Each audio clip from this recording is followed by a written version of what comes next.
विकास, एक थीम जिसमें आपने बहुत पैसा बनाया है वो है डिफेंस। अब लेकिन लग रहा है कि ये थोड़ा सा ओवर स्ट्रेच हो रही है।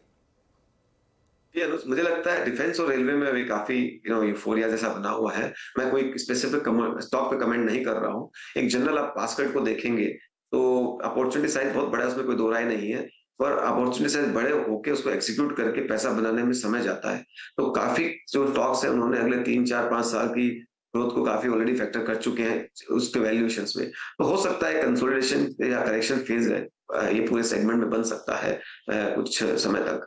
तो और करेक्शन भी हो सकता है, तो उससे थोड़ा सा केयरफुल रहने की जरूरत है। दूसरा क्या होता है, जब कोई सेक्टर अच्छा चलता है तो अभी क्या होता है, कई कंपनी जो डिफेंस में शायद कुछ काम नहीं भी करते पर वो अपने आप को डिफेंस का प्लेयर बना के बाजार में आके अपनी स्टोरी बनाना चालू कर दे। उस तरह के प्लेयर से बहुत केयरफुल रहना चाहिए। एक 20 करोड़ 25 करोड़ के रेवेन्यू वाली कंपनी का भी मार्केट कैप अगर 200 करोड़ हो जाता है डिफेंस के नाम से, तो वैसी सिचुएशंस पे बहुत बड़ा ध्यान रखना और केयरफुल रहने की जरूरत है। और ऐसी काफी सिचुएशंस आज के समय में बाजार में नजर आ रही है। अच्छा, अब अर्निंग सीजन की शुरुआत होने वाली है, आईटी से शुरुआत होगी। आईटी पर विकास अब क्या व्यू बन रहा है ये साइकिल में? अब इस समय हम कहाँ हैं आईटी में? क्योंकि 2 क्वार्टर के नंबर काफ़ी खराब रहे लेकिन स्टॉक्स गिरे नहीं है, एक्चुअली स्टॉक्स चले वहाँ से। अब क्या व्यू होगा लार्ज कैप आईटी पर?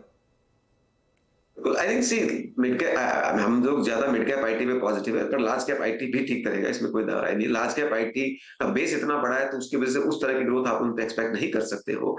आईटी जो एक है सेगमेंट, आप हमारी कई बार भी बात हुई है कि आईटी के अंदर जो अपॉर्चुनिटी है बड़ी है।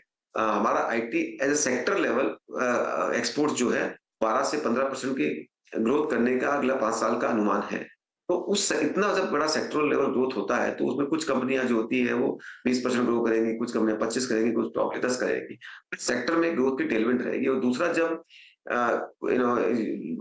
डेवलप मार्केट में जो स्लो डाउन की बातें हो रही है तो वहां पे उसका सीधा इम्पैक्ट होता है कॉस्ट कटिंग पे, और जिसका डायरेक्ट बेनिफिट ट्रांसफॉर्मेशन की वजह से इंडिया की आईटी कंपनी को होता है।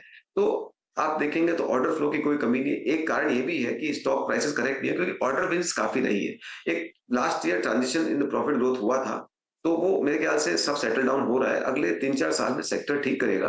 हाँ, इसमें आपको ये कैसे अभी अनाप शनाप रिटर्न की एक्सपेक्टेशन नहीं कर सकते, मॉडरेट रिटर्न मिलेंगे। पर एक सेफ सेक्टर है जहाँ पे जनरली कैश फ्लो पूरा कन्वर्जन हो जाता है, डिविडेंड यील्ड अच्छा होता है।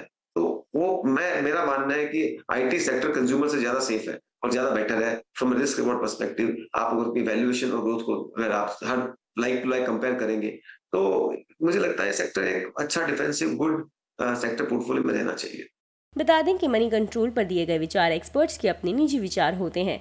वेबसाइट या मैनेजमेंट इसके लिए उत्तरदायी नहीं है। यूजर्स को मनी कंट्रोल की सलाह है कि कोई भी निवेश निर्णय लेने से पहले सर्टिफाइड एक्सपर्ट की सलाह लें।